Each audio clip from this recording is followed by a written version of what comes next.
Welcome dear students. আজকে আমি আলোচনা করব সেমিস্টার 3 কেমিস্ট্রি যে পরীক্ষা তোমরা দিয়েছো।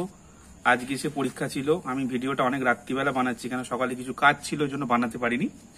তো এই প্রশ্নপত্রে আমার কাছে যে সেটটা এসে পড়েছে সেই সেটের আনসারটা আমি এখানে দেখাবো।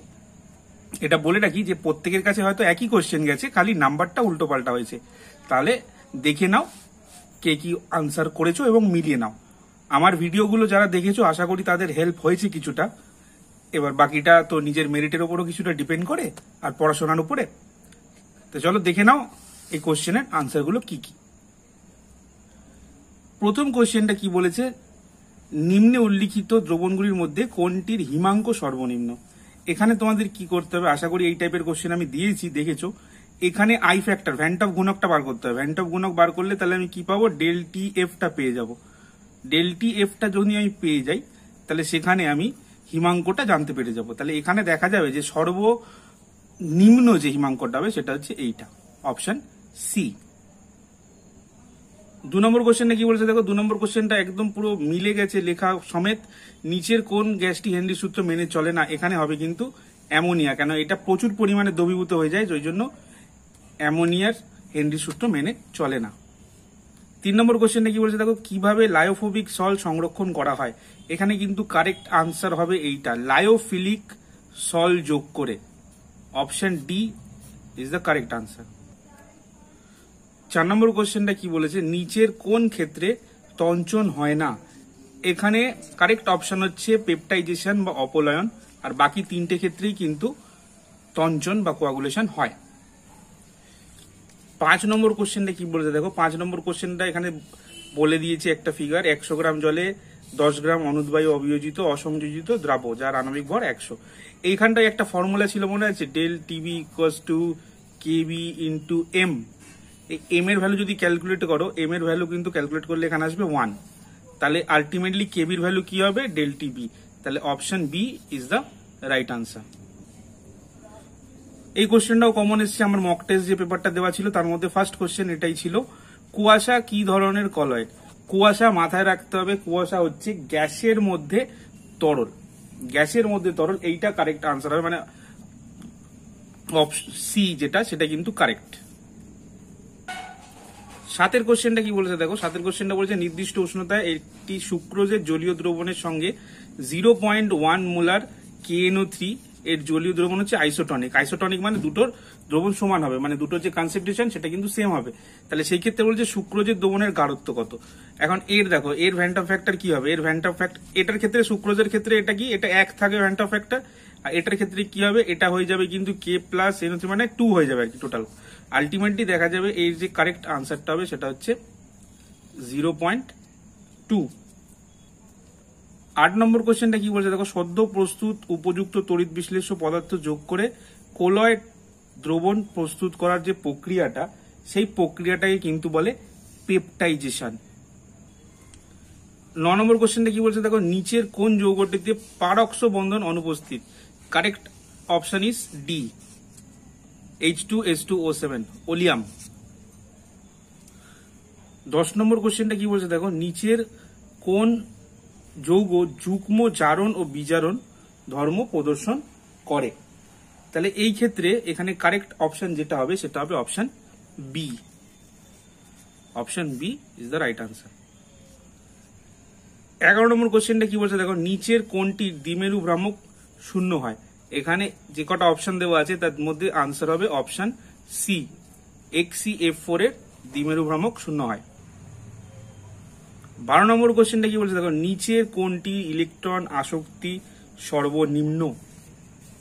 তাহলে এই ক্ষেত্রে কারেক্ট যে অপশনটা হবে এ। 13 নম্বর কোশ্চেনটা কি বলছে দেখো, নিচের কোনটি সবচেয়ে বেশি আম্লিক। এখানে কারেক্ট অপশন হবে অপশন সি, এটা সবচেয়ে কম আম্লিক আর এটা হচ্ছে সবচেয়ে বেশি, মানে কারেক্ট অপশন হবে অপশন সি।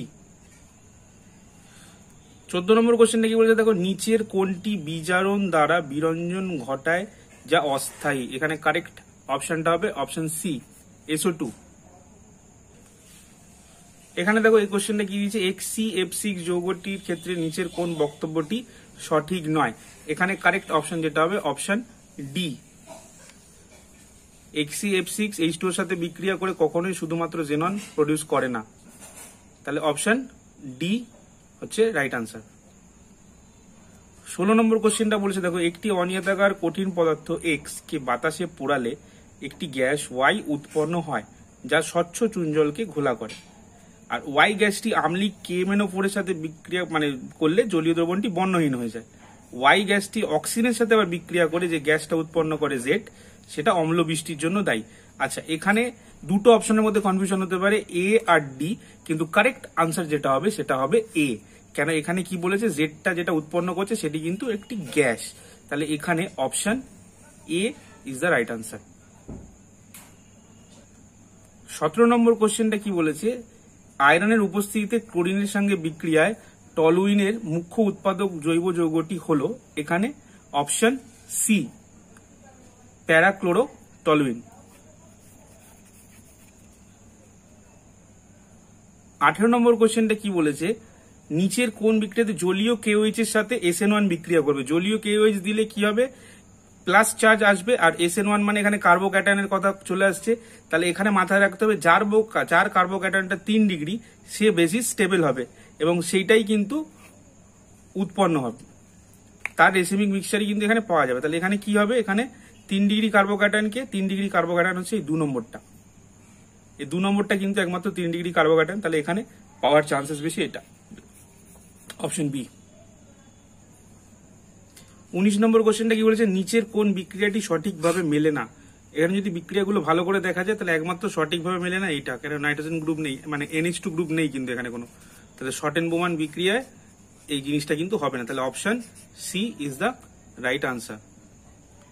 এটা খুব ইজি কোশ্চেন দিয়েছে, গ্যাটারম্যান বিক্রিয়া নিচের কোন বিকারকটি ব্যবহৃত হয়। এটা হবে অপশন সি, এটা স্যান্ডমায়ার, আর এটা হবে গ্যাটারম্যান। 21 কোশ্চেনটা দিয়েছে দেখো, এখানে একটা বিক্রিয়া দিয়ে দিয়েছে, বিক্রিয়ার মুখ্য জাত যেটা আছে, এখানে দেখো CH3ON আর C দিলে এখানে একটা ইথার তৈরি হবে। তাহলে এখানে ব্রোমিন বেঞ্জিনে কিন্তু কোনো ডিলিকেশন হবে, মানে কোনো চেঞ্জেস হবে না। তাহলে এই পজিশনটা চেঞ্জ হবে, পজিশনটা চেঞ্জ হয়ে CH3OCH3 তৈরি হয়ে যাবে, মানে option A is the right answer. 22 নম্বরের কোশ্চেনটা কি বলেছে দেখো, নিম্নলিখিত যৌগগুলির আম্লিকতার ক্রমটি হলো। তাহলে এখানে সব থেকে আগে মাথায় রাখতে হবে, সব থেকে আম্লিক হচ্ছে এই ভদ্রলোক, প্যারানাইট্রোফেনল।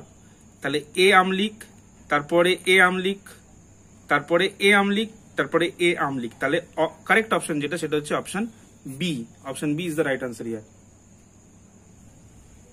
এবার আসছে 23 নম্বর কোশ্চেনটা। এই 23 নম্বর এখান থেকে ফিশারে যদি করা হয়, ফিশারে করা হলে কি হবে, CH3 আর নিচে আসবে Br, মাঝখানেরটা কি হয়ে যাবে, এদিকে H এদিকে OH হয়ে যাবে, মানে এইটা খুলে এই পারে চলে যাবে আর এটা তো নিচে যে পারে সেটা থাকবে। তাহলে এটা কি হয়ে যাবে, এটা A, এটা B, এটা C। তাহলে A থেকে B তে ঘুরে C তে যাচ্ছে, যেহেতু এটা কি আছে, যেহেতু এটা হরাইজন্টালি আছে, হরাইজন্টালি মানে যেটা দেখবো তার উল্টো লিখবো, এখানে হচ্ছে S, তাহলে লিখতে হবে R। তাহলে এই কনফিগারেশনটা হবে R, আর 1 নম্বর পজিশন এটা, 2 নম্বর পজিশন এটা, তাহলে 1R, বাকি তো সব সেমই আছে। 1R যে অপশনটা সেটাই হবে কারেক্ট আনসার, মানে 23-এর A হচ্ছে কারেক্ট আনসার।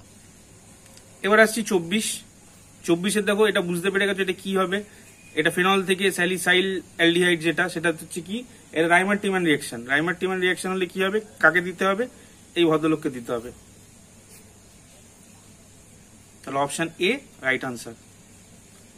25 নম্বর কোশ্চেনটা কি বলেছে, 25 নম্বর কোশ্চেন যদি আমরা ভালো করে দেখি, নিচের কোন যৌগটি ক্ষারীয় মাধ্যমে I2 সাথে বা আইডোফর্ম টেস্ট যেটাকে বলে হলুদ বর্ণের এই যে অধক্ষিপ্ত করবে। তাহলে এখানে কারেক্ট আনসার হচ্ছে option C, propan two ol. 26-এর বিক্রিয়াটা দেখো, এখানে কি দিয়েছে, এখানে অ্যানিসোলের সাথে হাইড্রোয়াইডিক অ্যাসিড বা HI এর বিক্রিয়ায় XY উৎপন্ন হচ্ছে। এখানে কারেক্ট অপশনটা হবে অপশন এ। নিচের কোন পলিমারটি সংঘনন পলিমারাইজেশন দ্বারা প্রস্তুত করা, এখানে কারেক্ট অপশনটা হবে অপশন সি, নাইলন 6,6। এখানে দেখো পরের কোশ্চেনটা কি দিয়েছে, প্রোটিনের প্রতিটি পলিপেপটাইড শৃঙ্খল অ্যামাইনো অ্যাসিডগুলি নির্দিষ্ট ক্রমিক বিন্যাসে সংযুক্ত থাকে। অ্যামাইনো অ্যাসিডের এরকম নির্দিষ্ট বিন্যাসকে বলে প্রোটিনের প্রাইমারি গঠন।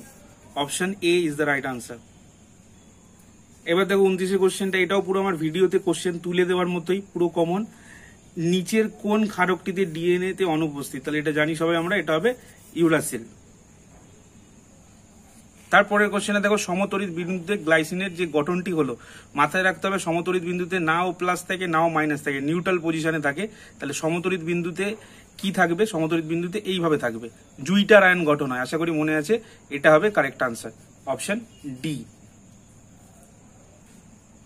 31 কি বলছে? নিচের কোন বিকারক ব্যবহার করে গ্লুকোজ ও ফ্রুক্টোজের মধ্যে পার্থক্য করা যাবে?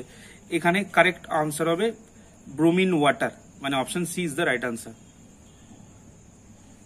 32 নম্বর কোশ্চেনটা এই ক্ষেত্রে কি বলছে দেখো, সুক্রোজের আর্দ্র বিশ্লেষণে গ্লুকোজ ও ফ্রুক্টোজ উৎপন্ন হয় এবং আপেক্ষিক আলোকীয় আবর্তনের পরিবর্তন ঘটে। এই ঘটনাটি হলো inversion. Inversion is the right answer.